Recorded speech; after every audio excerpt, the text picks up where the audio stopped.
আসসালামু আলাইকুম। এটিএন বাংলা সংবাদে সবাইকে স্বাগত জানাচ্ছি। আমি নাইম ফাথুম মুবিন। শুরুতেই বিআরবি কেবল সংবাদ শিরোনাম। 7 ফেব্রুয়ারি থেকে দেশে করোনা ভ্যাকসিন দেয়া শুরু। কাল পরীক্ষামূলকভাবে পাচ্ছেন 5 জন, জানালেন স্বাস্থ্যমন্ত্রী।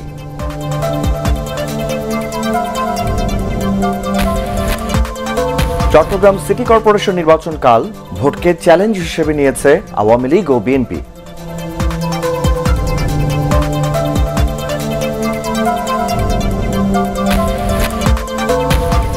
গ্যাটকো দুর্নীতি মামলায় খালেদা জিয়ার বিরুদ্ধে অভিযোগ গঠনের শুনানি 3 মার্চ।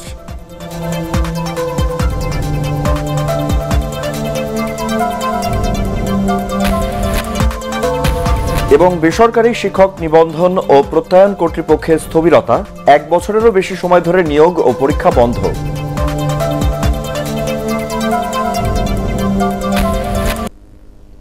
শুনছিলেন বিআরবি কেবল সংবাদ শিরোনাম। এবার বিস্তারিত। 7 ফেব্রুয়ারি থেকে দেশব্যাপী করোনা টিকা দেওয়া শুরু হবে বলে জানিয়েছেন স্বাস্থ্যমন্ত্রী জাহিদ মালেক। রাজধানীর কুর্মিটোলা জেনারেল হাসপাতালে টিকাদান প্রস্তুতি পরিদর্শনে গিয়ে সাংবাদিকদের তিনি একথা জানান। আগামীকাল 5 জনকে টিকা দেওয়ার মধ্য দিয়ে এই কর্মসূচির উদ্বোধন করা হবে বলে জানান মন্ত্রী। আপেল মাহমুদের রিপোর্ট। বুধবার রাজধানীর কুর্মিটোলা জেনারেল হাসপাতালে করোনা ভাইরাসের সম্মুখ যোদ্ধা, নার্স, পুলিশ ও সাংবাদিকদের টিকা দেওয়ার মধ্য দিয়ে শুরু হবে টিকাদান কার্যক্রম। গণভবন থেকে ভার্চুয়ালি যুক্ত হয়ে এই কার্যক্রমের উদ্বোধন করবেন প্রধানমন্ত্রী শেখ হাসিনা। প্রথমে 5 জন ও পরে নগরীর আরও 4টি হাসপাতালে 20 জনকে এ টিকা দেওয়া হবে। পাশাপাশি চালু করা হবে সুরক্ষা অ্যাপের মাধ্যমে টিকা নিবন্ধন কার্যক্রম। আমরা যে টিকা এ পর্যন্ত 70 লাখ পেয়েছি, এই টিকা সারা বাংলাদেশে বিভিন্ন জেলা, উপজেলা হাসপাতালে, মেডিকেল কলেজে পাঠিয়ে দেওয়া হবে। সেই ব্যবস্থাও হয়েছে এবং আমরা আশা করছি আগামী 7 তারিখে একযোগে সারা দেশে টিকাদান কর্মসূচি শুরু হয়ে যাবে। করোনা ভাইরাসের ভ্যাকসিন নিয়ে যারা বিভ্রান্তি ছড়াচ্ছে তাদের সমালোচনাও করেন স্বাস্থ্যমন্ত্রী। ভ্যাকসিন আমাদের জন্য কোনো রাজনীতি নয়, ভ্যাকসিন মানুষের জীবন রক্ষা করার জন্যে। যারা এই ভ্যাকসিন নিয়ে যারা বিরূপ প্রচারণা করে, আমি মনে করি তারা ভালো কাজ করে না। তারা এই দেশের মঙ্গল চাইলে, এই দেশের মানুষের মঙ্গল চাইলে তারা বিরূপ প্রচারণা করবে না। সোমবার দেশে আসা ভারতের সেরাম ইনস্টিটিউটের উৎপাদিত অক্সফোর্ড অ্যাস্ট্রাজেনেকার 50 লাখ ডোজ করোনার ভ্যাকসিনের অনুমোদনের কথা জানান ঔষধ প্রশাসন অধিদপ্তরের মহাপরিচালক major general Mahbubur Rahman. Apple Mahmud, ATN Bangla, Dhaka. এদিকে আগামীকাল করোনা টিকাদান কার্যক্রমের আনুষ্ঠানিক উদ্বোধন করবেন প্রধানমন্ত্রী শেখ হাসিনা। রাজধানীর কুর্মিটোলা হাসপাতালে একজন স্বাস্থ্যকর্মী প্রথম এই টিকা নেবেন। চিকিৎসকরা বলছেন, মহামারী থেকে বাঁচতে টিকা নেয়ার কোনো বিকল্প নেই। আরও জানাচ্ছেন নিয়াজ জামান সজীব।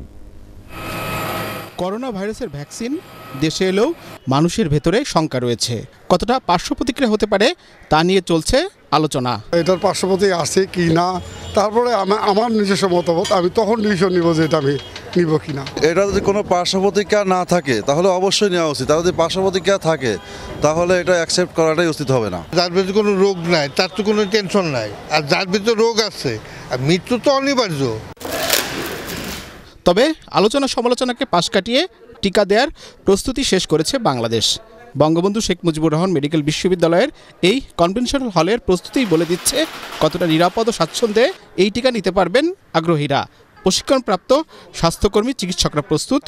টিকা নেওয়ার পরে কোনো শারীরিক সমস্যা হলে তাও সমাধান করা হবে। আমাদের এখানে যদি কোনো জটিলতা দেখা দেয় আমরা তাকে হাসপাতালে নিয়ে যাব। হাসপাতালে আমাদের কেবিন তাদের জন্য রিজার্ভ করা আছে। তাদের জন্য এইচডিইউতে আমরা 4টা আইসিইউ বিছানা তৈরি করে রেখেছি।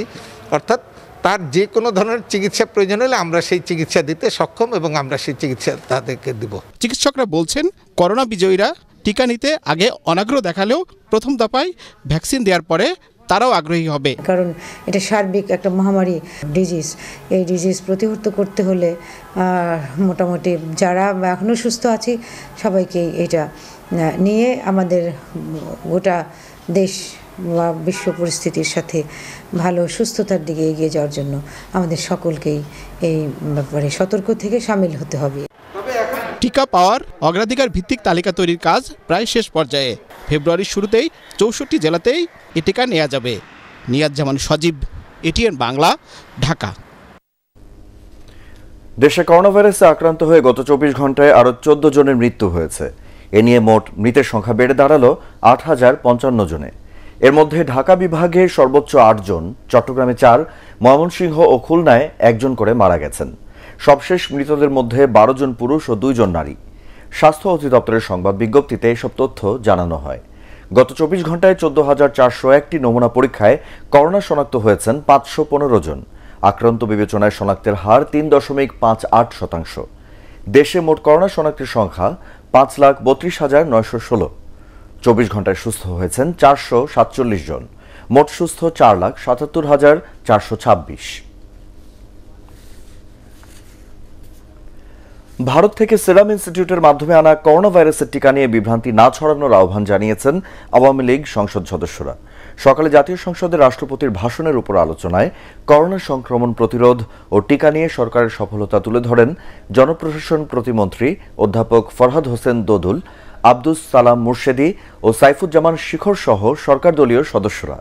বিএনপি সাংসদরা মিথ্যা ও বিভ্রান্তিকর তথ্য দিয়ে করোনা টিকাকে বিতর্কিত করার চেষ্টা করছেন বলেও অভিযোগ করেন তারা।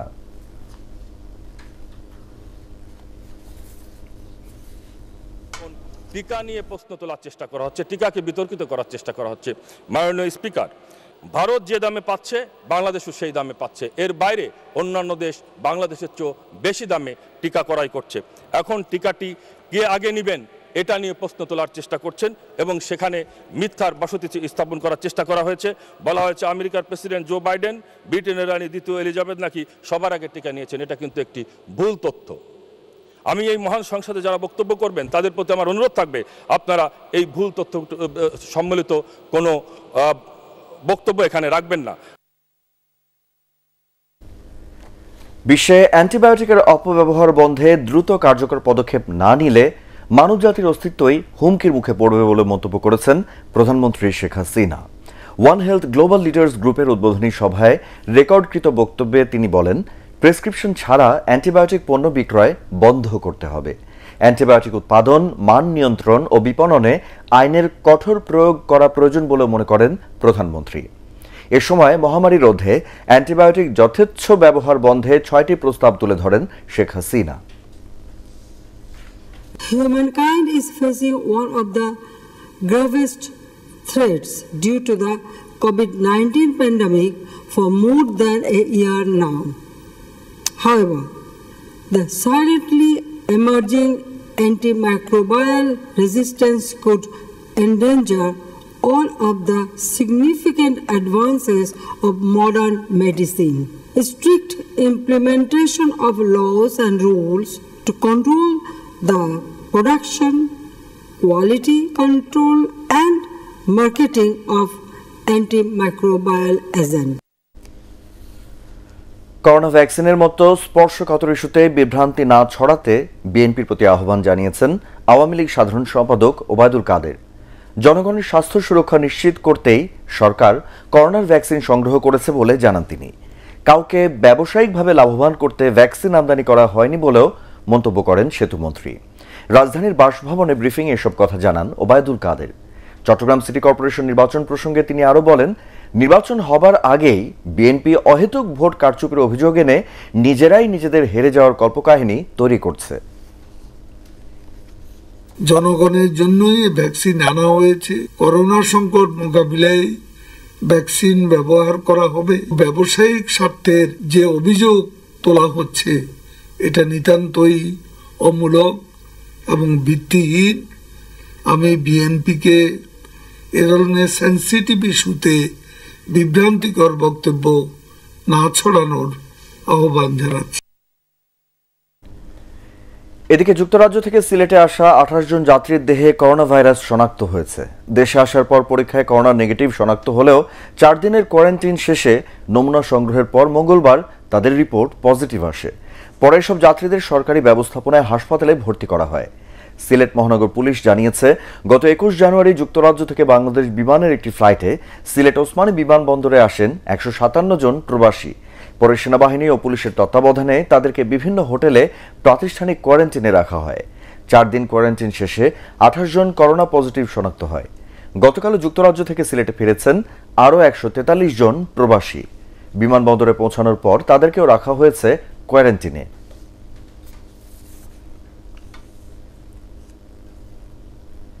এবারে চট্টগ্রাম সিটি কর্পোরেশন নির্বাচনের খবর।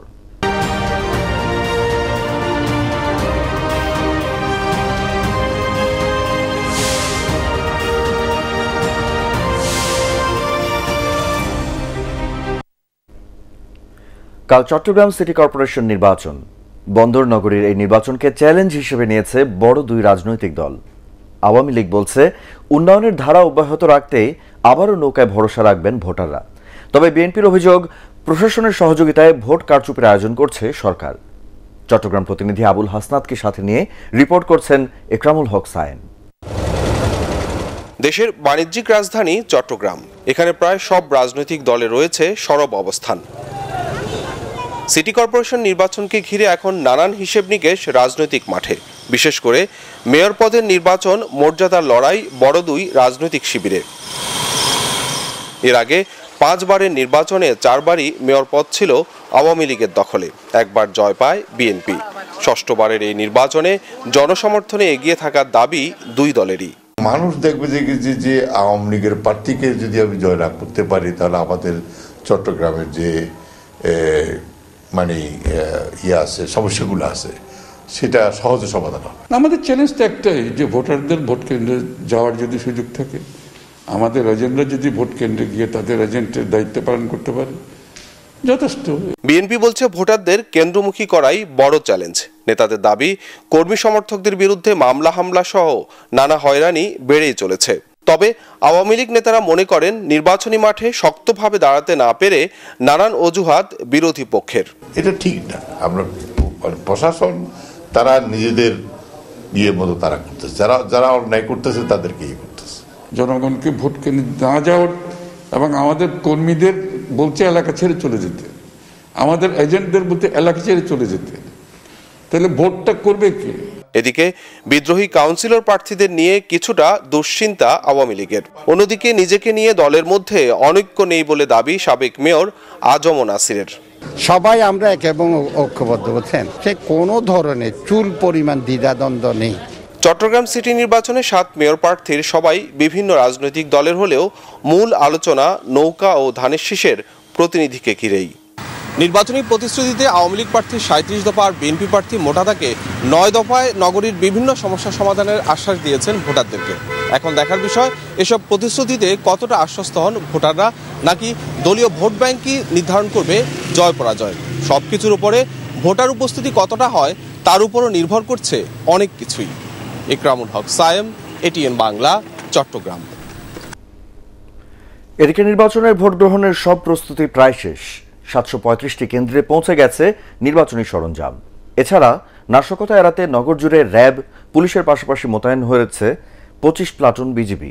সকাল 8টা থেকে ভোট গ্রহণ শুরু হয়ে চলবে বিকেল 4টা পর্যন্ত। চট্টগ্রাম থেকে জানাচ্ছেন তামিম মাহমুদ। প্রচারণা শেষ হয়েছে সোমবার মধ্যরাতে, এখন অপেক্ষা ভোটের লড়াইয়ের। সবগুলো কেন্দ্রে কেন্দ্রে পৌঁছানো হয়েছে ইভিএমে ভোট গ্রহণের নানা সরঞ্জাম। এবারে প্রথম সিটির পুর নির্বাচনে ভোট গ্রহণ হবে ইভিএমে। নগরীর MAR স্টেডিয়ামের জিমনেশিয়াম হল সহ 4টি স্থান থেকে বিতরণ করা হয় ভোটের উপকরণ। আগে তো আসলে অনেক মালামাল ছিল, এখন তো আসলে মেশিন হওয়াতে জিনিসটা আসলে অনেক সহজ হয়ে গেছে। আমি অনেক আশঙ্কা করছেন আসলে ইভিএমটা অনেকের জন্য নতুন হতে পারে, কোনো ধরনের প্রবলেম হতে পারে কিনা, অ্যারেস্ট হতে পারে কিনা। তবে আমার মনে হচ্ছে এদের কোনো প্রবলেম অ্যারেস্ট হবে না, কারণ আমাদের সাথে যদি টেকনিক্যাল কোনো প্রবলেম থাকে ইভিএম এর জন্য, আমাদের সবসময় একজন সার্বক্ষণিক একজন ইভিএম টেকনিশিয়ান ইলেকশন কমিশন থেকে আমাদের জন্য অ্যালটেড করা আছে। 19 লাখের কিছু বেশি ভোটারের এই সিটিতে 7 মেয়র প্রার্থীর পাশাপাশি কাউন্সিলর পদে 172 জন এবং সংরক্ষিত আসনে প্রতিদ্বন্দ্বিতা করবেন 57 জন। আইন শৃঙ্খলা নিয়ন্ত্রণে নগর জুড়ে মোতায়েন করা হয়েছে 8000 পুলিশ সদস্য। আগামীকালকে একেবারেই তারা শান্তিপূর্ণভাবে ভোট কেন্দ্রে যেতে পারবে এবং ভোট কেন্দ্রে গিয়ে তাদের পছন্দের প্রার্থীকে ভোট দিয়ে তারা বাসায় ফিরে আসতে পারবে, সে ধরনের সকল ব্যবস্থা আমরা গ্রহণ করেছি। ইনশাল্লাহ আগামীকালকে একটি উৎসবমুখর পরিবেশে এই সিটি নির্বাচনটি অনুষ্ঠিত হবে। মার্চে সিটি নির্বাচন হওয়ার কথা থাকলেও করোনার কারণে পিছিয়ে 27 জানুয়ারি নতুন তারিখ নির্ধারণ করে নির্বাচন কমিশন। চট্টগ্রাম সিটি নির্বাচনে প্রথমবারের মতো ইলেকট্রনিক ভোটিং মেশিন ইভিএম এর মাধ্যমে ভোট গ্রহণ করা হবে। তাই সুষ্ঠু, সুন্দর ও গ্রহণযোগ্য নির্বাচন উপহার দিতে এরই মধ্যে সব ধরনের প্রস্তুতি সম্পন্ন করেছে নির্বাচন কমিশন। এখন অপেক্ষা ভোট গ্রহণের। Syed Tamim Mahmud, ATN Bangla, Chattogram. Chattogram city corporation নির্বাচন অবাধ, সুষ্ঠু এবং প্রতিযোগিতামূলক করতে সব ধরনের প্রস্তুতি শেষ করেছে নির্বাচন কমিশন। ভোট নিয়ে কোনো শঙ্কা নেই বলেও জানান কমিশনের সিনিয়র সচিব মোহাম্মদ আলমগীর। সাংবাদিকদের তিনি জানান, নির্বাচন সুষ্ঠু করতে 10,000-এরও বেশি আইন শৃঙ্খলা বাহিনীর সদস্য নিয়োজিত থাকবে মাঠে। ঝুঁকিপূর্ণ কেন্দ্রে 18 জন এবং সাধারণ কেন্দ্রে 16 জন করে আইন শৃঙ্খলা বাহিনীর সদস্যরা দায়িত্ব পালন করবেন। ভোটারদের নির্বিঘ্নে ভোট কেন্দ্রে আসার ব্যবস্থা রাখা হয়েছে বলে জানান ইসি সিনিয়র সচিব মোহাম্মদ আলমগীর। নিরাপত্তা ব্যবস্থা নেওয়া প্রয়োজন, তার সবটুকুই সেখানে নেওয়া আছে। আইন শৃঙ্খলা রক্ষাকারীর মোট সংখ্যা 10,000-এর উপরে আছে, সেখানে নিয়োজিত থাকবে। যেগুলো সাধারণ কেন্দ্রে সেখানে 16 জন করে কন্টিনিউয়াসলি ডিউটি করবেন, আর যেগুলো ঝুঁকিপূর্ণ সেখানে 18 জন থাকবেন এবং অস্ত্র বেশি থাকবে সেখানে। চট্টগ্রাম সিটি কর্পোরেশন নির্বাচনের ফলাফল সরকারের পক্ষে নিতে বিএনপি নেতাকর্মীদের মামলা দিয়ে হয়রানি করা হচ্ছে বলে অভিযোগ করেছেন দলটির সিনিয়র যুগ্ম মহাসচিব রুহুল কবির রিজভী। বিএনপির প্রতিষ্ঠাতা জিয়াউর রহমানের ছোট ছেলে আরাফাত রহমান কোকোর মৃত্যুবার্ষিকী উপলক্ষে নয়াপল্টনে দলের কেন্দ্রীয় কার্যালয়ে আয়োজিত আলোচনা সভায় তিনি এ অভিযোগ করেন। রুহুল কবির রিজভীর ভাষায়, নির্বাচন কমিশন সরকারের নির্দেশে কাজ করছে। চট্টগ্রামে নির্বাচন হচ্ছে, ধানের শীষ করছে। 69 জন বিএনপির নেতাকর্মীকে গ্রেপ্তার করা হলো কেন? আমাদের প্রার্থী ডাক্তার সাদাত নিজে স্টেটমেন্ট দিয়েছে 49 জন নাই, তুলে নিয়ে যাওয়া হয়েছে আগে, আর 20 জনের লিস্ট তাদেরকে খোঁজা হচ্ছে, গ্রেপ্তার করা হয়েছে ইতিমধ্যে। কেন? কই আওয়ামী লীগের কাউকে তো গ্রেপ্তার করা হয়নি, আওয়ামী লীগের কারো বিরুদ্ধে তো মামলা দেওয়া হয়নি। গ্যাটকো দুর্নীতি মামলায় বিএনপি চেয়ারপারসন বেগম খালেদা জিয়ার বিরুদ্ধে অভিযোগ গঠনের শুনানির জন্য আগামী 3 মার্চ দিন ঠিক করেছেন আদালত। আজ শুনানির নির্ধারিত দিনে অসুস্থতার কারণে বেগম জিয়া আদালতে উপস্থিত হতে পারেননি। তার আইনজীবী সময় চেয়ে আবেদন করলে ঢাকার 3 নম্বর বিশেষ আদালতের বিচারক নজরুল ইসলাম নতুন এ দিন ঠিক করেন। ঠিকাদারি প্রতিষ্ঠান গ্যাটকোকে ঢাকার কমলাপুর আইসিডি ও চট্টগ্রাম বন্দরের কন্টেইনার হ্যান্ডলিংয়ের কাজ পাইয়ে দিয়ে রাষ্ট্রের 14.5 কোটি টাকা ক্ষতির অভিযোগে 2007 সালের 2 সেপ্টেম্বর বেগম জিয়া সহ 13 জনের বিরুদ্ধে তেজগাঁও থানায় মামলা দায়ের করে দুদক।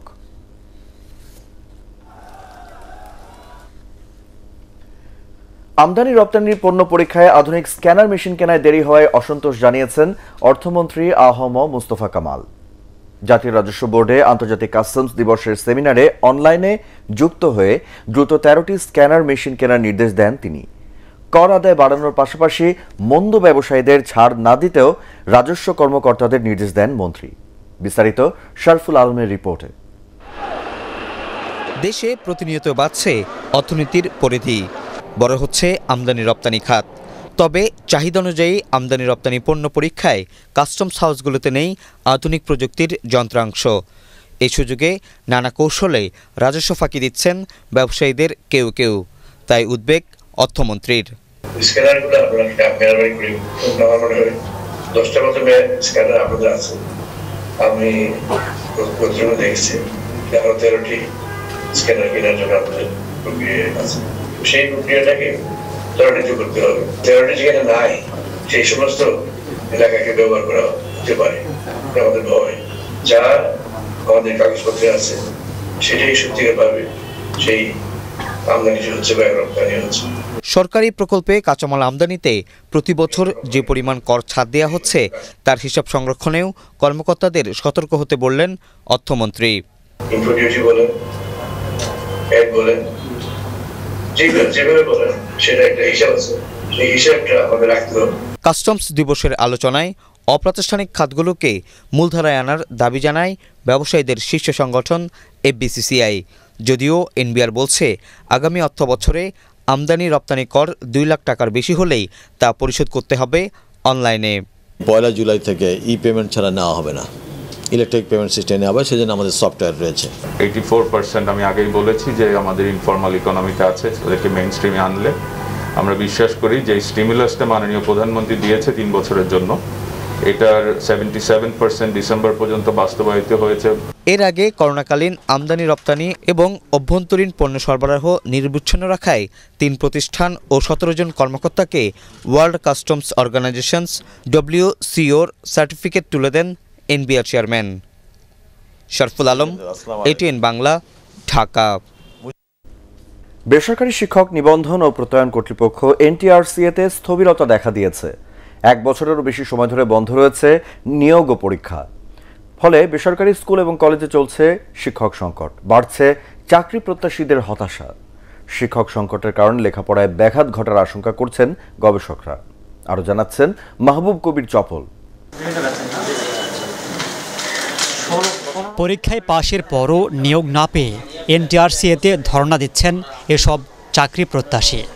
যোগ্যতা থাকা সত্ত্বেও বেকারত্বের অভিশাপ দীর্ঘ হচ্ছে তাদের। প্রিলি রিটেন ভাইবা দিয়ে একটা চাকরির ব্যবস্থা যখন হচ্ছে আর কি, যদি আবেদনের মাধ্যমে হয়, কিন্তু দীর্ঘসূত্রতার জন্য আমরা সেখান থেকে বঞ্চিত।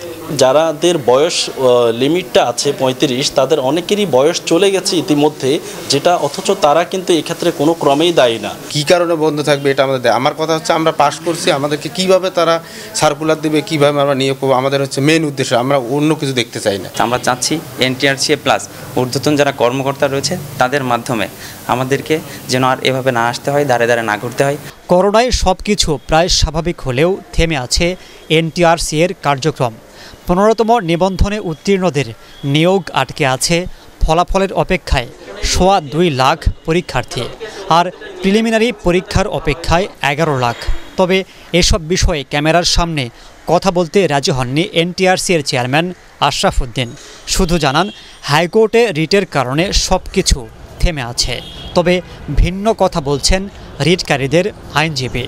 NTRCA-এর গাফিলতির কারণে, তাদের হজবরল সিস্টেমের কারণে, ভিন্ন ভিন্ন সময় তাদের ভিন্ন ভিন্ন স্টেপের কারণে এই সমস্যাটা তৈরি হয়েছে এবং এই জন্যে সবাই ক্ষতিগ্রস্ত হচ্ছে সত্যিকার অর্থে। তারা যখন আন্তরিকভাবে এগিয়ে আসে, হাইকোর্টের অর্ডারগুলো কমপ্লাই করে, এটা খুব সহজে সম্ভব। বেসরকারি শিক্ষা প্রতিষ্ঠানে কেন্দ্রীয়ভাবে শিক্ষক নিয়োগে 2005 সালে পরীক্ষার আয়োজন করে NTRCA। এ পর্যন্ত 2টি গণবিজ্ঞপ্তির মাধ্যমে মাত্র 36,000 শিক্ষক নিয়োগ দিতে পেরেছে প্রতিষ্ঠানটি। ফলে শিক্ষক সংকট দেখা দিয়েছে অনেক প্রতিষ্ঠানে। গত 1 বছর ধরে আমরা দেখছি যে এখানে কোনো পরীক্ষা হচ্ছে না, নিয়োগ হচ্ছে না, সব কিছু বন্ধ হয়ে আছে। স্কুলগুলোতে শিক্ষক সংকট, এর ফলে কিন্তু সরকারেরও কোনো সমস্যা হচ্ছে না, বা যারা কর্তৃপক্ষ তাদেরও কোনো সমস্যা হচ্ছে। সাফারার হচ্ছে কিন্তু লার্নার্সটা। এই যে লার্নিং লস, এটুকে যদি আপনি পূরণ করতে চান, তাহলে স্কুল রিওপেন হওয়ার পরে ঝাঁপিয়ে পড়তে হবে। এখন যদি আপনার হাতে ইনস্ট্রুমেন্ট না থাকে, আপনার হাতে যদি শিক্ষক না থাকে, তাহলে আপনি এটা কীভাবে গ্যাপ পূরণ করবেন? NTRCA-কে গতিশীল করতে সরকারের শীর্ষ পর্যায়ের হস্তক্ষেপ কামনা করছেন ভুক্তভোগীরা। মাহবুব কবির চপল, ATN বাংলা, ঢাকা। স্বাধীনতার সুবর্ণ জয়ন্তী উদযাপন উপলক্ষে বগুড়া জেলা বিএনপির উদ্যোগে সমন্বয় সভা অনুষ্ঠিত হয়েছে। বগুড়া শহরের একটি অডিটোরিয়ামে জেলা বিএনপির আহ্বায়ক সংসদ সদস্য গোলাম মোহাম্মদ সিরাজের সভাপতিত্বে অনুষ্ঠানে প্রধান অতিথির বক্তব্য রাখেন বগুড়া বিএনপির চেয়ারপারসনের উপদেষ্টা ও সুবর্ণ জয়ন্তী উদযাপন কমিটির রাজশাহী বিভাগে আহ্বায়ক মিজানুর রহমান মিনু ও বিএনপির জাতীয় নির্বাহী কমিটির সদস্য ও রাজশাহী বিভাগের সাংগঠনিক সম্পাদক অ্যাডভোকেট রুহুল কুদ্দুস তালুকদার দুলু। সভায় অন্যান্যের মধ্যে সংসদ সদস্য মোশাররফ হোসেন, বিএনপির চেয়ারপারসনের উপদেষ্টা হেলালুজ্জামান তালুকদার লালু উপস্থিত ছিলেন।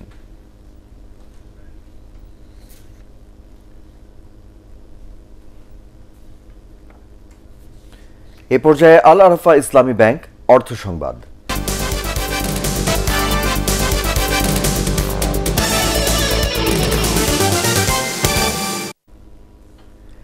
International Islamic trade finance corporation ITFC এবং প্রাইম ব্যাংক বাংলাদেশের SME খাতে সহায়তার জন্য $15 মিলিয়ন ফিন্যান্সিং সুবিধা চুক্তি স্বাক্ষর করেছে। ইসলামিক উন্নয়ন ব্যাংক ISDB গ্রুপের সদস্য আন্তর্জাতিক Islamic trade finance corporation ITFC ব্যাংকের বেসরকারি খাতের আন্তঃসীমান্ত আমদানি লেনদেনের সুবিধার্থে প্রাইম ব্যাংক লিমিটেডের সাথে বাংলাদেশকে ব্যবসায় SME খাতে ফিন্যান্সিং সুবিধা অনুমোদনের লক্ষ্যে এ চুক্তি স্বাক্ষর করা হয়।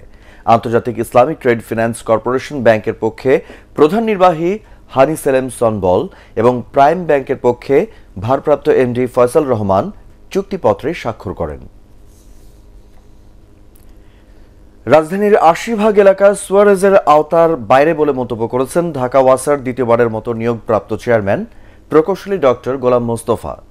তিনি জানান, সমস্যা দূর করতে আগামী কয়েক বছরের মধ্যে মাস্টার প্ল্যান বাস্তবায়ন করা হবে। বর্তমানে দাশেরকান্দি এলাকায় সুয়ারেজ ট্রিটমেন্ট প্রকল্পের কাজ এগিয়ে চলছে উল্লেখ করে ওয়াসা চেয়ারম্যান বলেন, রাজধানীতে আরও ৩টি সুয়ারেজ ট্রিটমেন্ট প্ল্যান্ট নির্মাণ করা হবে। এ লক্ষ্যে এরই মধ্যে উত্তরা, মিরপুর ও রায়েরবাজারে ভূমি অধিগ্রহণের কাজ হাতে নেওয়া হয়েছে। আমরা সুয়ারেজ মাস্টার প্ল্যান করেছি এবং সেই মাস্টার প্ল্যান অনুযায়ী আমরা প্রকল্প নিতে শুরু করেছি।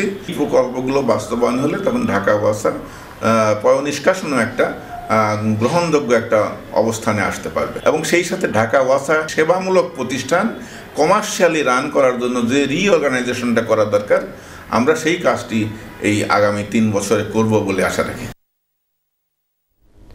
মুজিব বর্ষ, স্বাধীনতা ও বাংলাদেশ ভারত কূটনৈতিক সম্পর্কের সুবর্ণ জয়ন্তীকে স্মরণীয় করে রাখতে ভারতের ৭২তম প্রজাতন্ত্র দিবসের কুচকাওয়াজে প্রথমবারের মতো অংশ নিল বাংলাদেশের সেনা, নৌ ও বিমান বাহিনীর একটি সমন্বিত parade contingent. Lieutenant colonel Abu Mohammad Shahnur শাওনের নেতৃত্বে সশস্ত্র বাহিনীর চৌকস প্যারেডটি বাদ্যের তালে তালে ধীর গতিতে এগিয়ে গিয়ে ভারতের রাষ্ট্রপতি রামনাথ কোবিন্দকে সশস্ত্র সালাম প্রদর্শন করেন। এ সময় প্রধানমন্ত্রী নরেন্দ্র মোদী সহ প্রজাতন্ত্র দিবসের প্যারেডে আমন্ত্রিত অতিথিরা বাংলাদেশের সশস্ত্র বাহিনীর কুচকাওয়াজ উপভোগ করেন। নৌবাহিনীর লেফটেন্যান্ট ফারহান ইশরাক ও বিমান বাহিনীর ফ্লাইট লেফটেন্যান্ট সিবাত রহমান প্যারেডে নিজ বাহিনীর নেতৃত্ব দেন।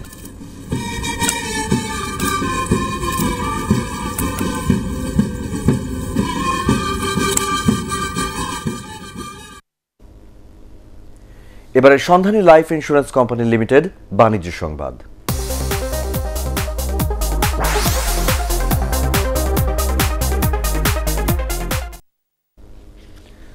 Grameenphone digital ninja code master হ্যাকাথনে পুরস্কারপ্রাপ্ত হলেন 10 জন উদ্যোক্তা।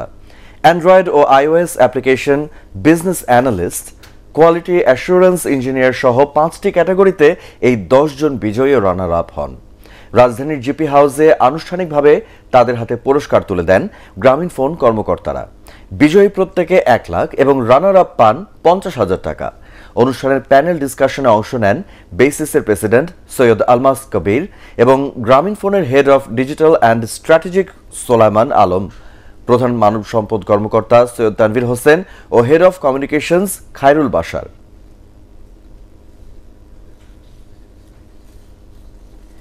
এ পর্যায়ে পার্টেক্স খেলার খবর।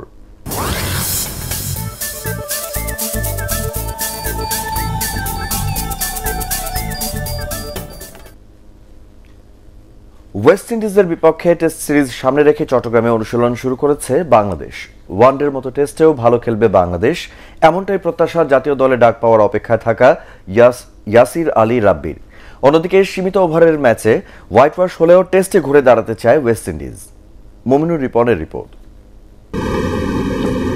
ওয়ানডে সিরিজে ক্যারিবীয়দের রীতিমতো উড়িয়ে দিয়েছে বাংলাদেশ। দীর্ঘদিন পরে আন্তর্জাতিক ক্রিকেটে দাপটের সাথে ফিরেছে টাইগাররা। এবার স্বাগতিকদের সামনে টেস্ট জয়ের মিশন। টেস্ট দল ঘোষণা না হয় প্রাথমিক দল নিয়েই অনুশীলন শুরু করেছে বাংলাদেশ। এই সময়ে জাতীয় দলের তারকাদের সাথে ড্রেসিং রুম শেয়ার করার সুযোগ পাচ্ছেন প্রাথমিক দলে ডাক পাওয়া ক্রিকেটাররা। আমি ওদের সাথে ড্রেসিং রুম শেয়ার করতে পারছি এবং এখন টেস্টে এসে দেখা যাচ্ছে ওনাদের 3 জনকে আবার পাচ্ছি। তো yes, I am really excited. গত 2 বছরে ঘরোয়া ক্রিকেটে আলো ছড়িয়েছেন ইয়াসির আলী রাব্বি। শেষ 2টি ঘরোয়া টুর্নামেন্টেও হেসেছে তার ব্যাট। জাতীয় দলে ডাক পাওয়ার অপেক্ষায় আছেন তিনি। 11 থাকার সুযোগ হবে কি হবে না, but it's a great feeling that আমি টিমের সাথে আছি এই জায়গায়। এদিকে টেস্ট দল আলাদা হয় দীর্ঘদিন অনুশীলনের সুযোগ পেয়েছে সফরকারীরা। তাই সাদা পোশাকে ঘুরে দাঁড়ানোর প্রত্যাশা ক্যারিবীয় পেসার কেমার রোচের। Believing in ourselves, backing our ability, and let's get the job done. So I look forward to this test series, and I'm sure that we can pull one out of the hat. 3 ফেব্রুয়ারি চট্টগ্রামের জহুর আহমেদ চৌধুরী স্টেডিয়ামে 2 match সিরিজের প্রথম টেস্টে মুখোমুখি হবে বাংলাদেশ ও West Indies. Mominur Ripon, ATN Bangla. শেষ করার আগে বিআরবি কেবল সংবাদ শিরোনামগুলো এক নজরে আরেকবার। 7 ফেব্রুয়ারি থেকে দেশে করোনা ভ্যাকসিন দেওয়া শুরু, কাল পরীক্ষামূলকভাবে পাচ্ছেন 5 জন, জানালেন স্বাস্থ্যমন্ত্রী।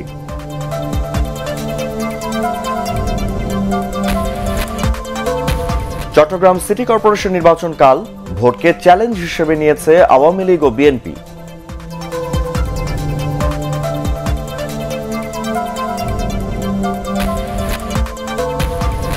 গ্যাটকো দুর্নীতি মামলায় খালেদা জিয়ার বিরুদ্ধে অভিযোগ গঠনের শুনানি 3 মার্চ।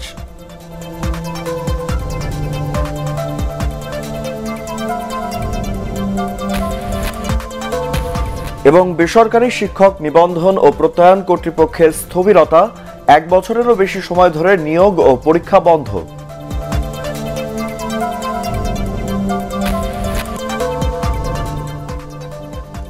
পরবর্তী সংবাদ দেখার আমন্ত্রণ জানিয়ে এখনকার মতো শেষ করছি। করোনা ভাইরাস থেকে নিজেকে সুরক্ষিত রাখতে মাস্ক পরুন, বারবার হাত পরিষ্কার করুন। এটিএন বাংলা সংবাদ ইউটিউবে দেখতে ব্রাউজ করুন youtube/ATN Bangla News। ধন্যবাদ।